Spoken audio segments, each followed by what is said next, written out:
యెషయా గ్రంథము 43వ అధ్యాయము 13వ వచనంలో నుండి, నా చేతిలో నుండి విడిపించగలవాడెవడునూ లేడు, నేను కార్యము చేయగా త్రిప్పివేయి వాడెవడునూ లేడు. హల్లెలూయా.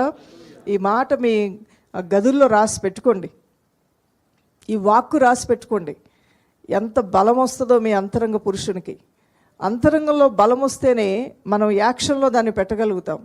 హృదయంలో అనుమానము, పెరిగితనము, భయము అనేటువంటి ఒక డెసిషన్ మేకర్స్గా మనం లేకపోతే, ఒక నిర్ణయాలనేవి మన హృదయంలో మనం కలిగి ఉండకపోతే, మనం నిరత్తులుగా ఏమీ చేయలేని వారంగా తటపటాయిస్తూ వెళ్ళాలా వద్దా, ఆ గొలియాతుని చంపడానికి వెళ్ళాలా వద్దా అనుకుంటూ కాలయాపన చేయడంతోనే సరిపోయింది అక్కడున్న ఇజ్రాయేలు సైన్యాన్ని అంతటికి. ఎందుకంటే దేవుని యొక్క బలమైన వాక్కు వారిలో లేదు కాబట్టి. దావీదు చిన్నవాడైనా, వయసులో కొద్దివాడైనా, సైనికులతో పాటు అతనికి తర్ఫీదు లేకపోయినా, అతని చేతిలో గొలియాతు చేతిలో ఉంటుండే ఆయుధాలు లేకపోయినా, అతను